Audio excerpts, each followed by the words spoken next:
El Club de Periodistas de México, con su brazo asistencial, la Fundación Antonio Sáenz de Miera y Frietal, presenta Voces del Periodista. Conduce Celeste Sáenz de Miera. Comenzamos. Buenas tardes, bienvenidos a su programa preferido, Voces del Periodista, del Club de Periodistas de México, este club que dirige, que coordina, que ejecuta magistralmente nuestra querida amiga Celeste Sáenz de Miera, que le mandamos siempre le mandamos saludos a ella, a su familia, al Club de Periodistas y a los compañeros que nos apoyan aquí en pantalla. Juan Ramón Jiménez. Amigos, pues este es un día, el 12 de octubre, Día de la Raza, que no se nos olvide, porque de repente a todo el mundo se les olvida. Es el día en que dos grandes civilizaciones, la americana y la europea, se funden, y sobre todo México es el país donde está la fusión más compleja, más importante inclusive de todos los tiempos, es decir, entre la gran civilización, sobre todo la predominante en el Valle de México, la azteca y la española. Eran tiempos del Papa Alejandro VI, el Papa Borgia, y pues en aquellas épocas la zona del Vaticano pues dependía mucho de Aragón, del reino de Aragón allá en España. El hecho es que las bulas papales para dividir los grandes territorios que significaron el continente recién descubierto por Cristóbal Colón, Genovés que pertenecía a esa órbita del reino de Aragón. El Papa Borgia era precisamente del reino de Aragón. Y las bulas pues eran pues sobre todo preferidas para lo que fue Aragón, lo que son los orígenes de México, el reino de Aragón. El idioma español es más, según mi punto de vista, es mucho más perfecto hacia el norte del hemisferio que hacia el sur. Hacia el sur se habla castellano, o sea, de Castilla, por eso eran los reinos de Castilla y Aragón. Pero, sin embargo, ahí hubo una serie de conflictos, no se le da el reconocimiento que merecía Cristóbal Colón y se le entrega el nombre a otro gran navegante, a Américo Vespucio, y entonces todo este enorme continente se llama América en honor a Américo Vespucio, otro italiano navegante. Ambos venían de esa zona de influencia, insistimos, que se extendía del reino de Aragón hasta lo que es la península itálica. Toda esa zona ahora actualmente se le conoce como la zona de los Barcelonetes, y los Barcelonetes son los que nos tienen dominados en México. Tenemos el principal Barcelonete, el más importante, Alberto Balleres, el dueño prácticamente de Peñoles, de Torreón, allá en mi tierra, del grupo Palacio de Hierro, esa exquisitez de Palacio de Hierro, y también del ITAM, el prestigiado ITAM, pero que sin embargo para nosotros es un nido prácticamente de gentes que han estado depredando al país y que han creado una hermandad en las áreas económicas financieras de los itamitas, que encabeza Francisco Gil Díaz, del que hemos hablado aquí como gran pues director de las grandes evasiones fiscales del país, inclusive cuando él era secretario de Hacienda. También otro que también fue secretario de Hacienda, Pedro Aspe, otro más, Luis Videgaray, nomás para que vean la conexión itamita de Alberto Balleres. Hay otros barcelonetes, Marcelo Ebrard, que ya fue jefe de gobierno en el Distrito Federal, Josep María Córdoba Montoya, nada menos, el tenebroso alter ego de Carlos Salinas, y la familia Michel, si mal no recuerdo, son las familias barcelonetes que vienen desde esas épocas, para que ustedes entiendan los contextos históricos.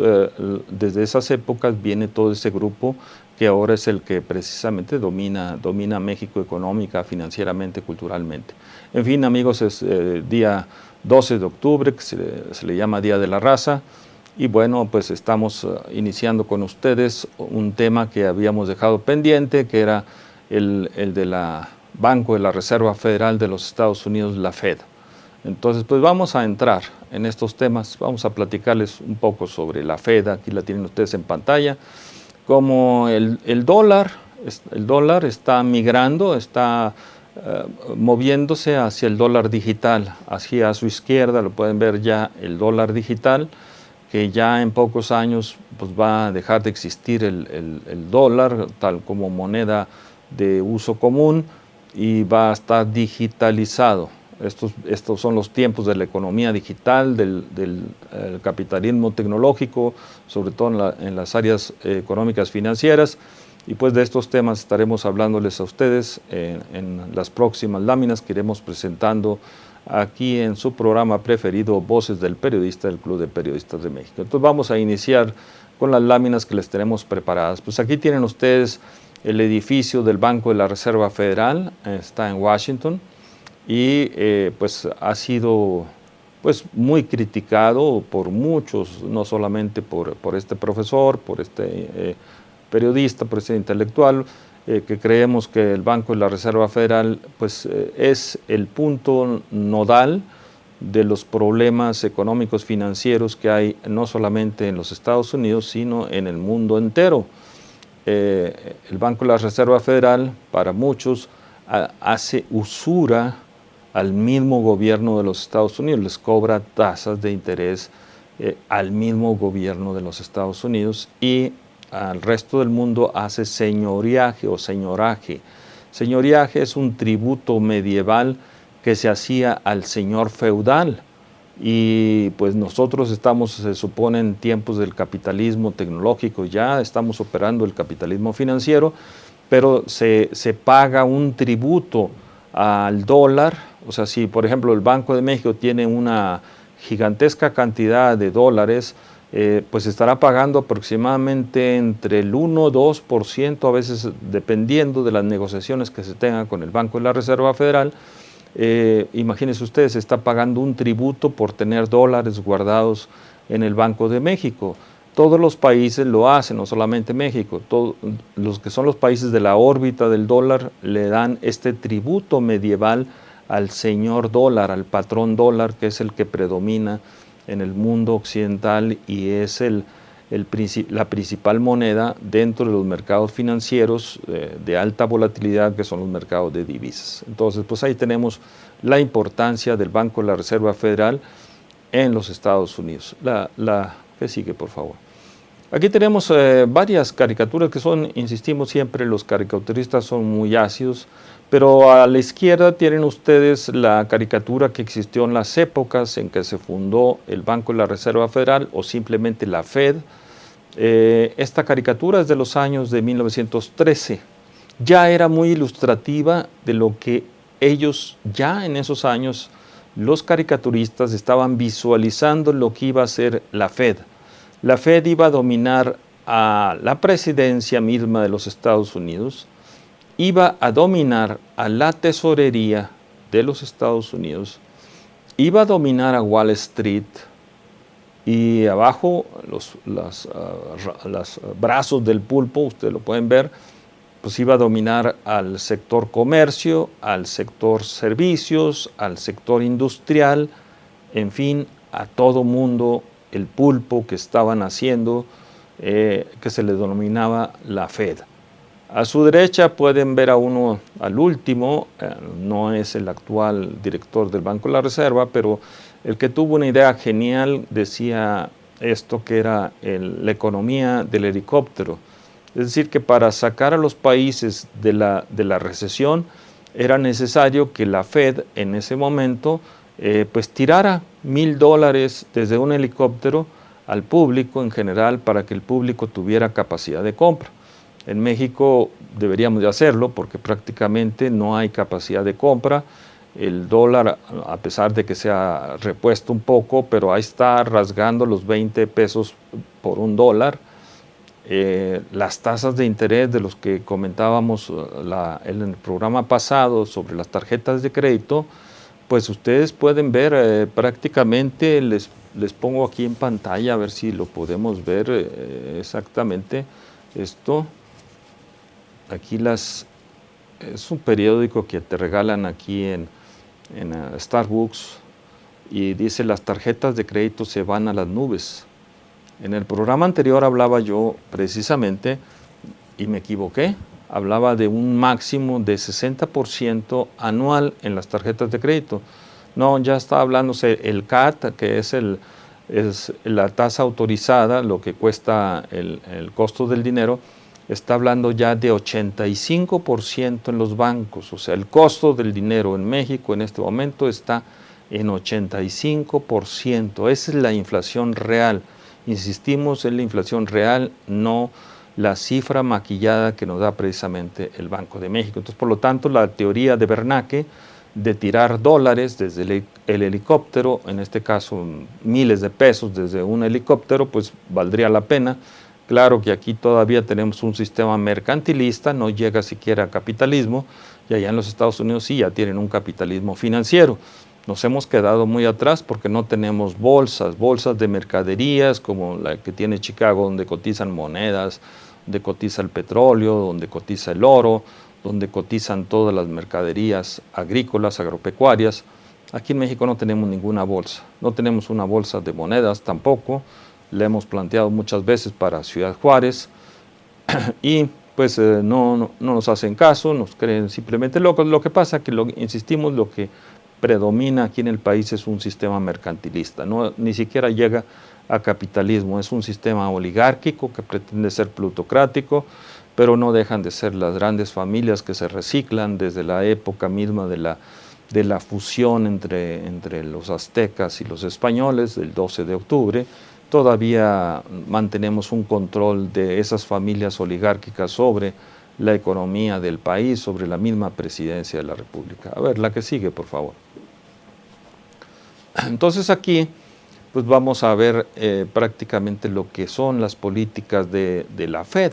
Las políticas de la Fed pues tratan sobre todo de controlar la inflación, y la controlan pues retirando dinero de circulación. Aquí lo pueden ver en pantalla. Retiran dinero de circulación para controlar la inflación, y por otro lado también esa es la política monetaria para mantener estables las tasas de interés. Entonces esto es parte de lo que podríamos llamar la acción del Banco Central, que en este caso el Banco de la Reserva Federal suple las funciones de un Banco Central. La diferencia, para que me entiendan claramente, la diferencia es que, por ejemplo, en el caso del Banco Central de México, Banco de México, es del gobierno federal, y allá en los Estados Unidos el Banco de la Reserva Federal no es más bien un órgano paraestatal descentralizado del gobierno de los Estados Unidos. Es decir, la Fed es de los banqueros, y acá en México es del gobierno. El gobierno funge o hace funciones de banquero central, que es lo correcto. A nivel mundial prácticamente es lo correcto. Estados Unidos se sale del contexto precisamente por la Fed, que es un modelo de banca central paraestatal descentralizada, donde los poderes están en manos de los banqueros. Los banqueros, por eso insistimos, en Estados Unidos hacen usura al gobierno de los Estados Unidos, que es el gobierno más poderoso del mundo, y hacen también señoriaje, es decir, por la emisión de moneda que hace la Fed, y que entonces la tesorería pasa a ser una segundona en el aspecto económico financiero. Prácticamente la tesorería de los Estados Unidos no existe, solamente para emitir deuda, que son los Treasury Bills o T-Bills que le llaman. Entonces la que sigue, por favor. Aquí podemos ver en pantalla que es la doble función que tiene en este caso el Banco Central. Por un lado, mantener la inflación controlada, y por otro lado tener el empleo controlado. Es decir, en esos dos ejes se mantiene el juego del Banco Central. Es decir, nos dedicamos a controlar inflación y nos dedicamos a controlar el empleo. Y aquí en México, pues aquí no hacemos ni una ni la otra. Ellos dicen que tienen controlada la inflación, ellos hablan de una inflación en el Banco de México, pero los que vivimos la economía real, la economía de la calle, la economía efectiva, sabemos que la inflación no es del 4%. La inflación que tenemos en México lo reflejan lo que les comentamos hace unos momentos, las tarjetas de crédito, el costo del dinero plástico, que está llegando en este momento a 85% anualizado. Esa es la inflación que tenemos en el país y no la del 4% que habla el Banco de México. Pero bueno, vamos a un primer corte en su programa preferido, Voces del Periodista, del Club de Periodistas de México, aquí en Anunciación TV, Juan Ramón Jiménez.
Continuamos aquí en su programa preferido, Voces del Periodista, del Club de Periodistas de México, este programa que dirige y que coordina excelsamente Celeste Sainz de Miera.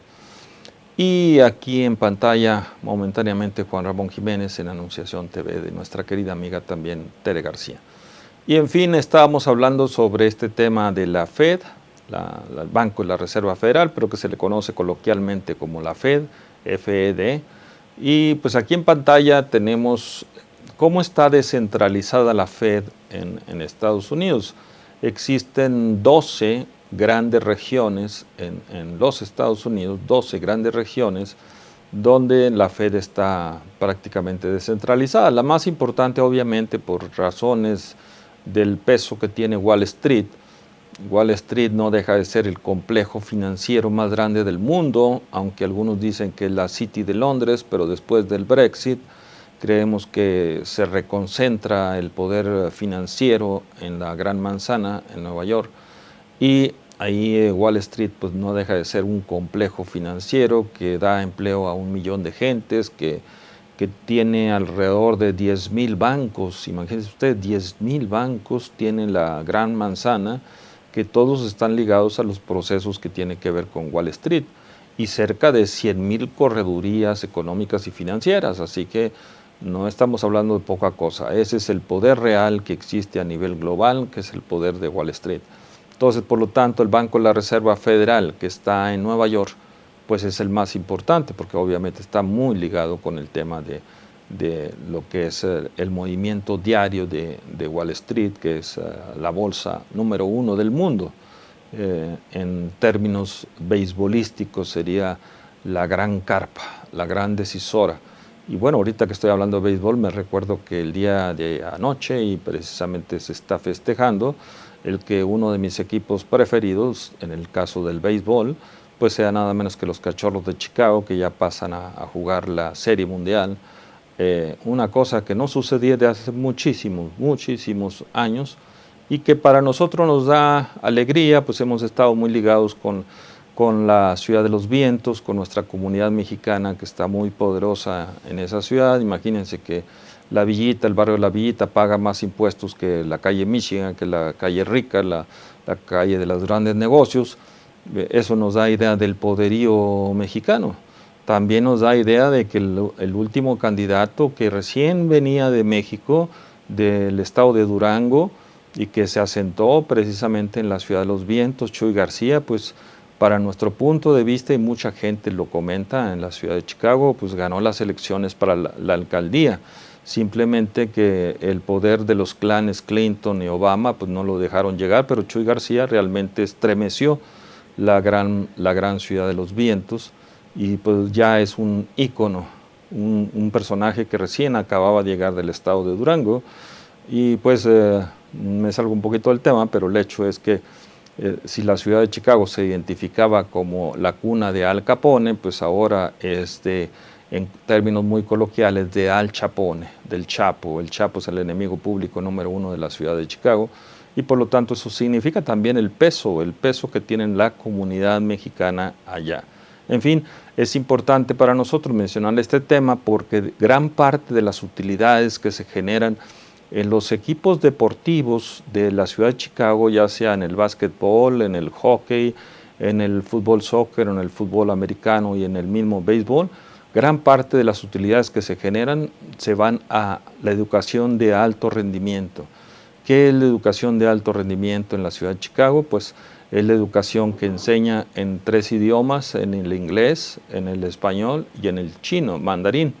Entonces es importante porque chicos y chicas están saliendo trilingües en este momento. Eso es lo importante para los temas de la globalización. No, lo que tenemos en México es una caricatura de lo que se ha querido hacer prácticamente del tema educativo.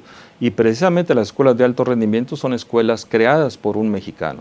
Entonces, pues esto es un paréntesis que abrimos porque después de Nueva York, el segundo banco de la Reserva Federal más importante pues se encuentra precisamente en la ciudad de Chicago. Entonces, aquí pueden ver las 12 regiones de la Fed, en la cual se dice que en la 11ª región, que depende de la ciudad de Dallas, está ya prácticamente dominado el Banco de México, que el Banco de México depende ya mucho del tema económico-financiero que se mueve entre Texas y México. Por eso dedicamos un programa que se llamaba Texico, precisamente porque es el poderío que tiene Texas ya sobre México, y que prácticamente el Banco de México está dominado ya no por la Fed que está en Nueva York, sino dominado por la sucursal, podríamos llamarla, por la región número 11, que es la descentralizada, que depende de Dallas.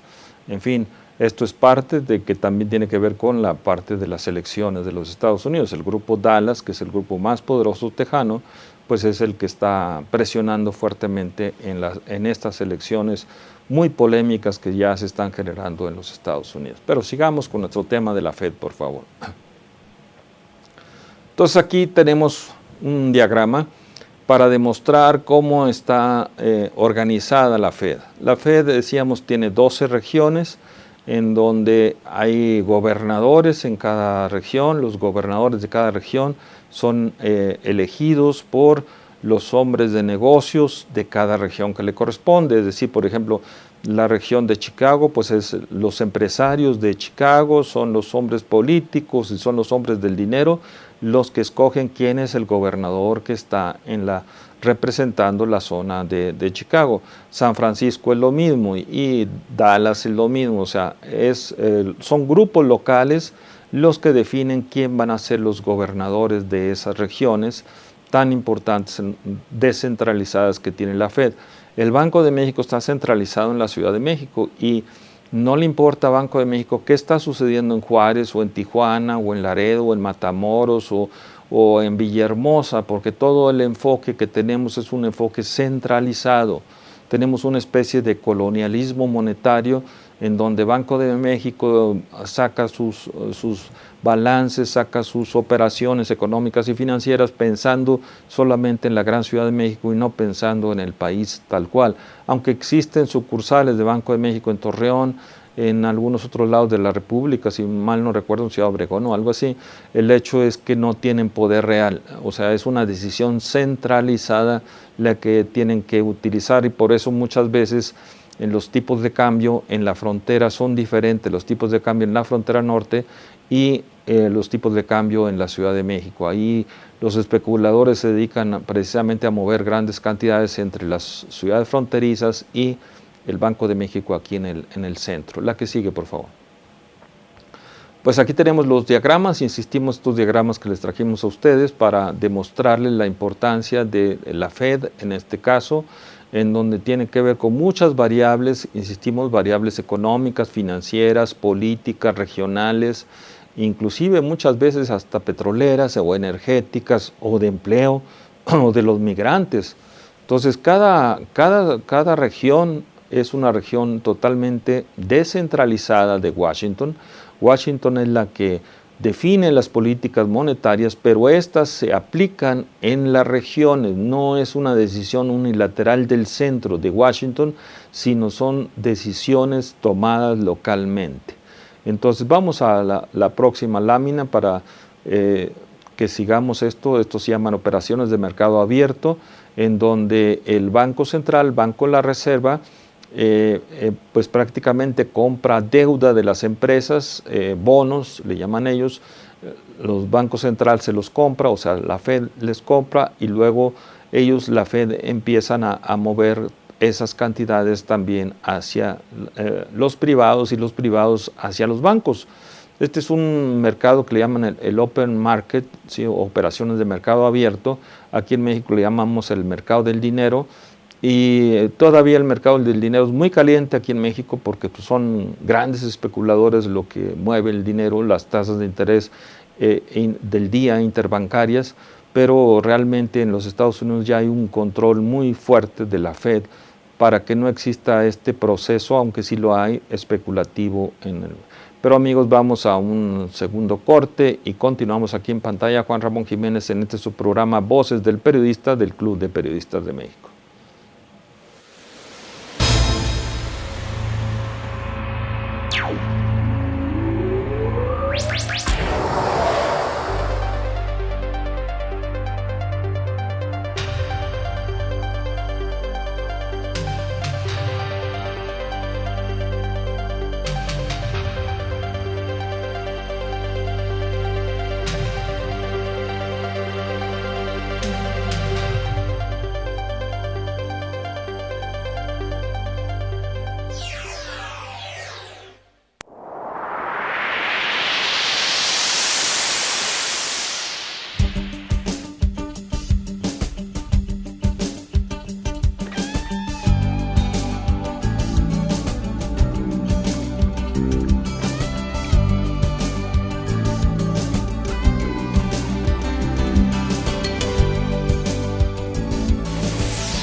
Pues sí, continuamos aquí en pantalla Juan Ramón Jiménez en Anunciación TV en su programa preferido Voces del Periodista del Club de Periodistas de México, este programa que dirige, que coordina excelentemente Celeste Sainz de Miera.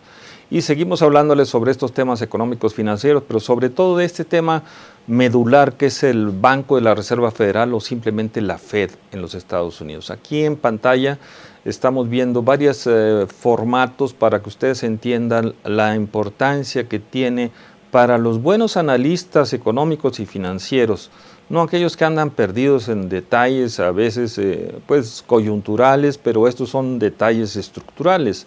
A su izquierda pueden ver ahí una forma de mostrar a Agustín Carstens, que es precisamente egresado de la Universidad de Chicago, que es donde está el poder de esta corriente monetarista que tiene el control desde hace buen rato del Banco de México, precisamente porque es la corriente de la escuela, de la universidad privada, la Universidad de Chicago, de los Rockefeller, la que tiene el poder aquí, y por eso se le pone a Carstens tal cual como está. Abajo de Carstens, del gobernador de Banco de México, pues está una caricatura de una gran analista que tiene un libro muy vendido sobre el Banco de la Reserva Federal. Ahí pueden ver precisamente que es una telaraña, es una araña que se está comiendo a todo el mundo, no solamente a los Estados Unidos, insistimos, a todo el mundo. La Fed es el problema central que tiene la economía global. Insistimos porque no dependemos de un órgano estatal, sino de un órgano paraestatal manejado por los banqueros. Y bueno, pues ahí tenemos el caso, insistíamos, de Carstens, pero también para que vean que en Estados Unidos se da. O sea que de repente se desaparecen barras de oro. Ahí está un periódico mencionando una enorme cantidad de oro que se desapareció del Banco Central. Entonces, como son magos neoliberales con doctorado, la mayoría en las grandes universidades, pues ahí tenemos el por qué se desaparecen. Carstens tiene desaparecidas 8,000 barras de oro, 100 toneladas de oro, que sería inconcebible en las épocas que vivimos, épocas modernas, épocas donde se sabe casi todo lo que se sabe en la prensa escrita, luego en la prensa digital, en las redes sociales, en los órganos de inteligencia que se manejan prácticamente en la red. ¿Cómo es posible que se desaparezcan? Ustedes se preguntarán, ¿cómo es posible que se desaparezcan 8,000 barras de oro? Bueno, pues aquí están los ejemplos, tanto en México con Agustín Carstens, como en los Estados Unidos, en donde se desaparecen grandes cantidades de oro. La que sigue, por favor. Aquí tenemos la familia más poderosa del mundo, no solamente de los Estados Unidos, del mundo. La familia Rothschild. Rothschild son los banqueros de banqueros, son los que verdaderamente tienen el poder. Y ahí pues les ponemos esa información. Dice este banquero de la familia Rothschild, dice pues nosotros somos causantes del 11 de septiembre, nosotros fuimos causantes también de las guerras, nosotros tenemos el control del Banco Central, del mundo, no solamente de los Estados Unidos, sino del mundo. En fin, ellos, si ustedes se ponen a ver, bueno, ¿y México qué? Bueno, lo que pasa es que insistimos, aquí en México pues estamos manejados por demagogos, por gente prácticamente, como le llamo yo a veces duramente, pero no dejan de ser gobiernícolas, es decir, gente que no tiene ni la menor idea de dónde está el verdadero poder económico financiero del país. Aquí en el caso nuestro, no está en Banco de México, está en la Torre Omega de Campos Elíseos 345, que tiene ahí el símbolo Omega, y que está enfrente del Auditorio Nacional. Ustedes desde el Auditorio Nacional lo pueden ver perfectamente, la Torre Omega. Y ahí en la Torre Omega está Banca Rothschild. Banca Rothschild existe en México desde 1810. Ahí pueden visitar su página de internet. No sé si la hayan modificado o no, pero cuando yo la visité, ellos decían: nosotros estamos en México desde 1810 y desde entonces manejamos la deuda externa del país. Por lo tanto, somos prácticamente los grandes hacedores de las políticas económicas financieras del país. Banca Rothschild es muy importante, no solamente a nivel de México, a nivel de los Estados Unidos, sino a nivel global. Ahorita una de las próximas láminas, la que sigue, por favor, creo que les traje a ustedes una idea.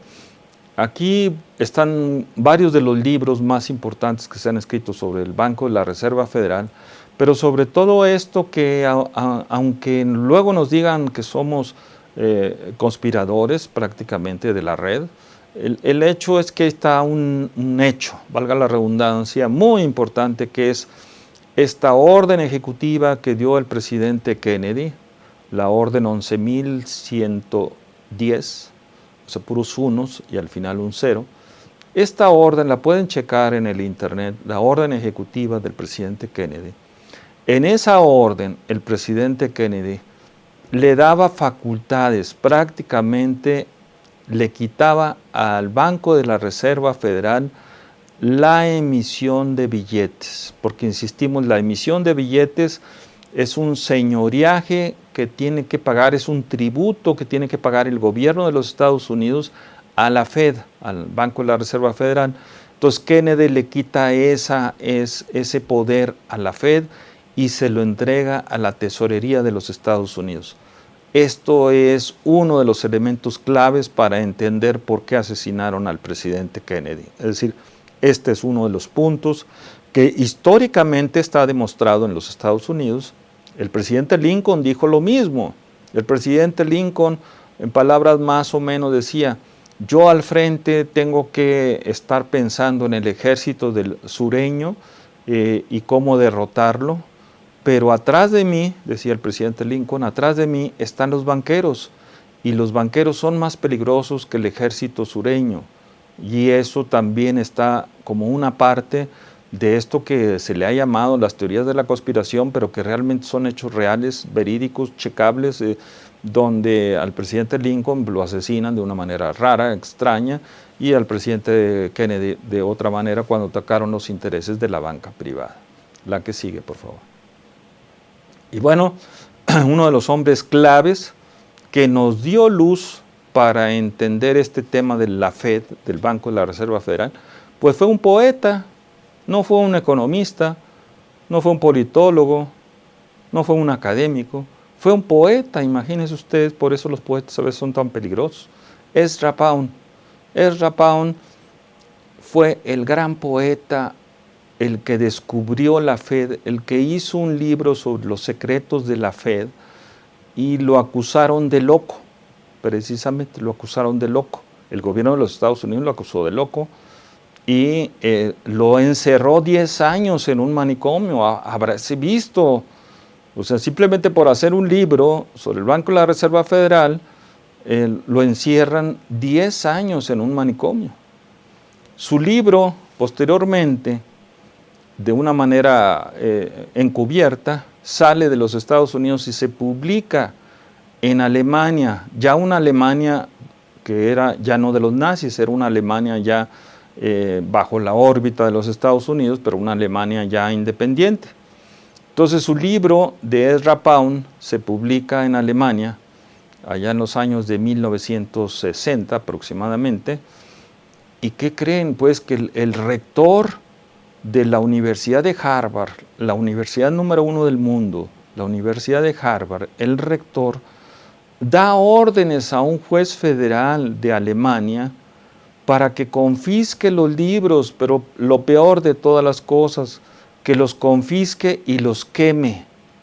O sea, si se le acusaba a los nazis de quemar los libros, pues ahora la gran Universidad de Harvard pues estaba dando órdenes al juez federal de apellido Katz en Alemania para que quemara los libros malditos de este poeta Ezra Pound. Bueno, pues esto se dan idea de la importancia de este libro, Los secretos de la Fed, ¿sí? Este libro quedaron algunos ejemplares, no pudieron confiscar todos. Este libro luego se filtra también de alguna forma subterránea a la Universidad de Berkeley en California, en San Francisco, y es publicado por la Escuela de Economía de la Universidad de California en Berkeley, Campus Berkeley, que siempre ha sido el campus más rebelde, inclusive de todos los Estados Unidos, más liberado políticamente. En esos años ya prácticamente estaba el movimiento estudiantil de 1968, se hace esta publicación ahí subterránea de la Fed. El FBI va y confisca una parte de la publicación, pero ya eran otros tiempos, ya empezaba la globalización y entonces el libro pues solamente se empieza a publicar primero en la Escuela de Economía de Berkeley, pero luego se pasa a otras escuelas de economía en Estados Unidos y ya no pudieron detener la edición. Es un personaje Mullins, que era un coronel del ejército, el que se viene a radicar a México. O sea, vean ustedes la importancia de todo esto. Este personaje que se viene a radicar a San Miguel de Allende, Mullins, él es el auténtico impulsor de este libro. El libro sale desde San Miguel de Allende para el resto del mundo. Ahí viene la edición real de este libro. Y pues vean ustedes dónde estamos los mexicanos, prácticamente desde acá, desde México, que se da a conocer al resto del mundo ya de una forma oficial. Este libro de Ezra Pound, que insistimos fue un gran poeta, es el poeta que habla de la usura en sus versos, verdaderamente un tema medular, esta usura que viene desde la Edad Media con Santo Tomás de Aquino, que combatía fuertemente a la usura, y bueno, pues aquí Ezra Pound precisamente manejaba estos temas que no le gustaba a la clase académica y sobre todo a las escuelas de economía. Siendo yo economista, pues vemos que Harvard tomó una posición verdaderamente brutal en contra de este libro de la Fed, de Ezra Pound, para mandarlo quemar. Una cosa inédita, inconcebible en la universidad número 1 del mundo. Pero amigos, vamos a un corte comercial y continuamos. Juan Ramón Jiménez.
Pues, ¿qué creen ustedes, amigos? Que este tema verdaderamente del poeta Ezra Pound, verdaderamente es inconcebible, y sus alumnos, todos sus alumnos de Ezra Pound, fueron premios Nobel de Literatura, nomás para que se den idea de lo que estamos hablando. Entre ellos el famoso Ernest Hemingway, que fue el último que estuvo siempre siguiéndolo a Ezra Pound, inclusive cuando estaba en el manicomio.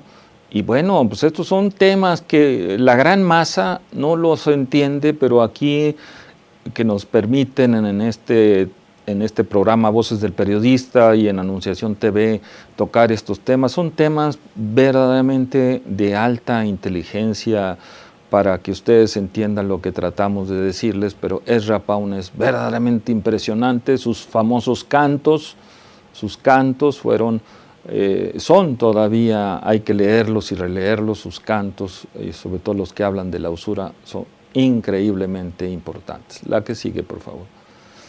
Y aquí pues que hablábamos de la familia Rothschild, esto en pantalla, si lo podemos poner totalmente en pantalla para que se vea la importancia de esta reunión. Ustedes pueden ver aquí precisamente a la candidata, la que probablemente va a ganar la presidencia de los Estados, Hillary Clinton y Bill Clinton, aquí en una reunión muy importante con la familia Rothschild. O sea, la familia Rothschild es la más importante del mundo, son los banqueros más fuertes del mundo, y pues si podemos entender esta relación, pues precisamente por eso Hillary Clinton va a ser la próxima presidenta de los Estados Unidos. La que sigue, por favor.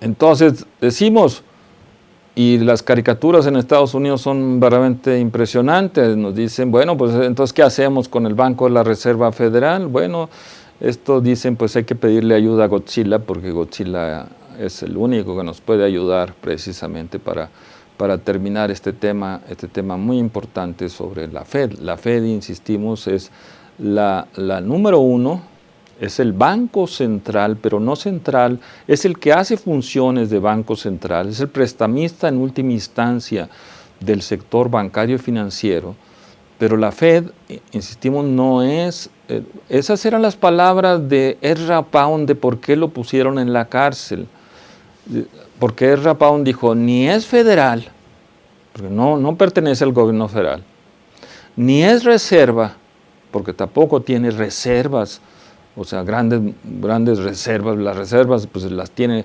la tesorería allá en Tennessee, allá en el estado de Tennessee, ese bello estado de Tennessee que lo conocimos hace muchos años, y allí en Tennessee, pero sobre todo en Knoxville, en Fort Knox, están las grandes reservas de los Estados Unidos y del mundo. En Knoxville, es una de las más bellas ciudades de los Estados Unidos, Knoxville, Tennessee. Y ahí está las reservas, o sea, decía Ezra Pound, ni es federal, ni tiene reservas, ni es nacional. Banco de la Reserva Federal, entonces dice, ni es banco, ni es federal, ni es reserva. Entonces, ¿qué es? Decía Ezra Pound. Ezra Pound, esas eran las palabras de Ezra Pound. Entonces se preguntaba él mismo, ¿qué es? Pues es un nido de bandidos banqueros. Esas eran las palabras de Ezra Pound, y por eso se fue a la cárcel por 10 años. Imagínense, él era originario, Ezra Pound era originario del estado de Idaho. Idaho es famoso por las papas, y bueno, pues de ahí, de una familia pobre, del campo, de la zona agrícola de Idaho, pues salió este gran poeta que para mí es uno de los grandes poetas del mundo, porque insistimos, sus alumnos fueron precisamente premios Nobel de Literatura, entre ellos el gigantesco Ernest Hemingway.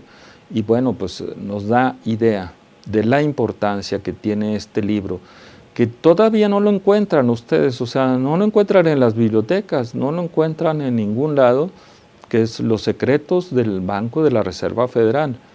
Ahí se menciona mucho, entre ellos, los grupos que tienen el control de la Fed. Ahorita voy a hacer un poco de memoria, pero los grupos que tienen el control de la Fed en este momento, pues es prácticamente la familia Rothschild, que tiene precisamente gran parte del poder, pero también lo tiene Citibank, que ahora compró, entre comillas, el Banamex, porque lo decimos entre comillas porque dejó de pagar 3.600, para ser exactos, 3.600 millones de dólares en impuestos sobre la renta, y precisamente un egresado de la Universidad de Chicago como es Francisco Gil Díaz le permitió esa gigantesca evasión.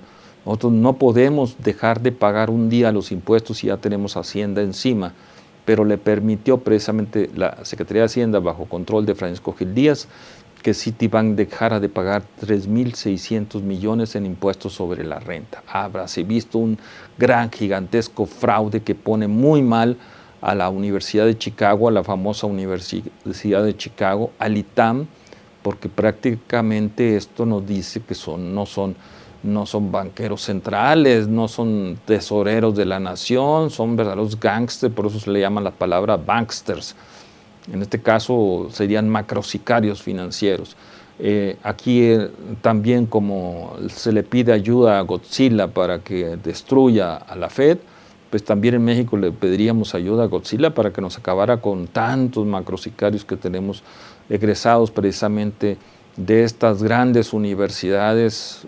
Eso es lo extraño, que son grandes universidades con mucho prestigio a nivel mundial, no solamente en los Estados Unidos, como la Universidad de Chicago, o la Universidad de Harvard, que pidió la quema de los libros de Ezra Pound, o la Universidad de Yale, que pues ahora es la que tiene el control de la Secretaría de Hacienda, con José Antonio Meade, Curibreña, también egresado del ITAM para variar, o de la otra Universidad de Stanford, que tenía ahí, pues tiene todavía, porque no se ha muerto, el gran macrosicario de todos los tiempos, George Shultz, que fue precisamente el que acabó con la convertibilidad del dólar en oro. En 1971, precisamente, el presidente Nixon, con el apoyo del tenebroso secretario de Estado Henry Kissinger, pues le dijeron al mundo, pues no sé cómo le van a hacer, pero el dólar ya no se va a convertir en oro, que había sido uno de los grandes acuerdos de 1944, en donde con la presencia del economista número uno de todos los tiempos, Keynes, Lord Keynes, ya era Lord, se dijo que precisamente para que ningún país del mundo tuviera el control sobre la moneda, los países que acumularan demasiados dólares podían intercambiarlos, o sea, convertirlos, es la palabra técnica, podían convertirlos en oro. En aquel entonces se dio la relación de $35 por una onza Troy de oro. En este momento, vean ustedes cuánto vale la onza Troy de oro, pues andará alrededor de los $1,400. Entonces, de $35 a lo que vale ahorita el oro, imagínense la enorme devaluación que ha tenido el dólar frente al oro. Entonces, si el dólar se deprecia, se devalúa, entonces, ¿por qué México sigue pegado, porque esa es la palabra correcta, pegado al dólar, cuando México debería regresar a su histórico patrón oro-plata? En el país tenemos gran cantidad de oro y tenemos también gran cantidad de plata. Entonces, si el gobierno federal realmente ejerciera como debe ser en cualquier país que se respeten las leyes, el artículo 27 constitucional, pues sería el momento de regresar a nuestro patrón oro-plata. ¿Y saben cuánto sería si nosotros tuviésemos el valor, bueno, la clase política dirigente tuviese el valor de regresar al patrón oro-plata, que se da precisamente desde la época de la colonia allá en 1560 aproximadamente? ¿Saben cuánto valdría el peso en este momento? El peso valdría 4 pesos por dólar y no prácticamente lo que estamos ahorita en 20 pesos por dólar. Si regresáramos al patrón oro-plata, insistimos, nuestro valor sería 4 por 1 y no de 20 por 1. Y si le ponemos el cero que le quitó Venustiano Carranza en 1917 o 18, le quitó un cero, y luego los 3 ceros que le quitó Salinas, pues si ahorita estemos en 20 por 1, le ponemos el cero, serían 200 por 1, y le ponemos los 3 ceros de Salinas, seríamos 200,000 por 1. Entonces, ese es el tamaño del hueco que nos dejó el presidente, el general Manuel Ávila Camacho, cuando en 1944 acabó con el patrón oro-plata. Precisamente en 1944 Estados Unidos obligó al presidente Ávila Camacho a que se olvidara del patrón oro plata y adoptara el patrón dólar, el poder del dólar. Pero insistimos, deberíamos de regresar, o sea que la sociedad, porque esto se tiene que permear entre la sociedad pensante, la sociedad intelectual, deberíamos de regresar a nuestro patrón oro plata, tradicional, importante, ¿sí? Para regresar a una paridad de 4x1, darle poder adquisitivo a la gente en México, pero sabemos que tenemos presidentes que están doblegados totalmente frente a la tesorería, frente a la Fed, frente a todo el poder económico financiero de Wall Street y de Chicago. Entonces, es simplemente un planteamiento que hacemos a la sociedad, al público pensante de México, que sí lo hay, que es el momento del regreso al patrón oro-plata. El presidente López Mateos quiso hacerlo en la época en que vino el general de Gaulle a México. Ya estaba muy enfermo el presidente López Mateos, el que era presidente en funciones era el secretario de Gobernación, Gustavo Díaz Ordaz, y precisamente Gustavo Díaz Ordaz llegó a un acuerdo bajo el agua, jamás salió filtrado. Estas son informaciones que hemos hecho con mis alumnos en la Facultad de Contaduría y Administración, en el posgrado de la UNAM, investigaciones que hemos hecho. Precisamente hubo un acuerdo entre Díaz Ordaz y Charles de Gaulle para que Charles de Gaulle convirtiera sus dólares que él tenía en oro. Fue la única ocasión en que Estados Unidos le permitió a una nación como Francia el que le convirtiera sus dólares en oro.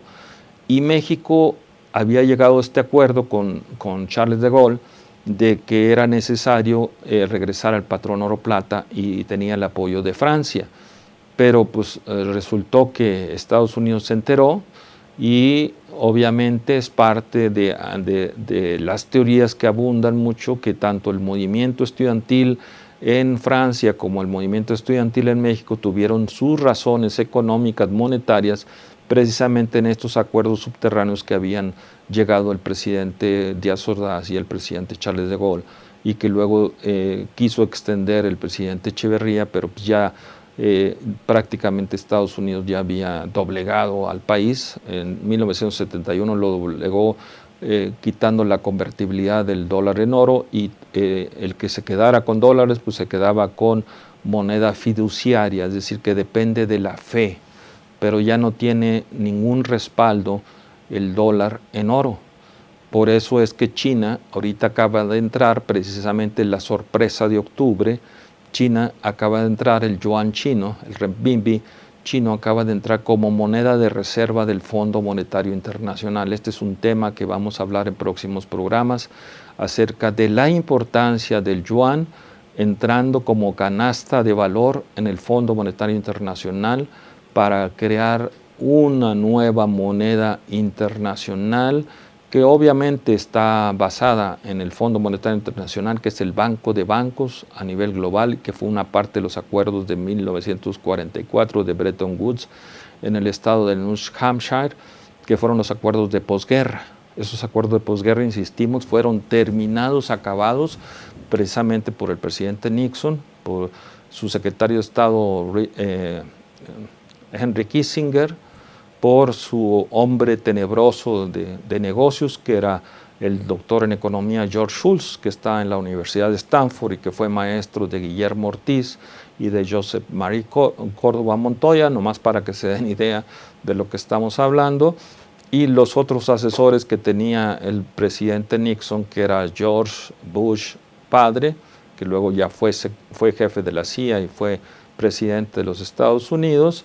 Fue la señora Ann Armstrong, que fue rectora de la Universidad de Texas A&M, y fue Richard Cheney, que luego fue vicepresidente de los Estados Unidos. De esa es la importancia de los temas económicos financieros, la importancia que les hemos tocado hoy, el tema de la Fed, el Banco de la Reserva Federal, la importancia que tengamos sobre la familia Rothschild, la banca Rothschild, que la tenemos en México, insistimos en Torre Omega, Campos Elíseos 345. Pero amigos, el tiempo en estas ondas de la televisión pues se nos va rápidamente.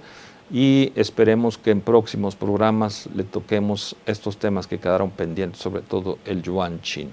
Gracias por su atención en este su programa preferido, Voces del Periodista, del Club de Periodistas de México, este programa que dirige, que coordina excelentemente Celeste Sáenz de Miera, y gracias también a Tere García por la atención a este su programa aquí en Anunciación TV.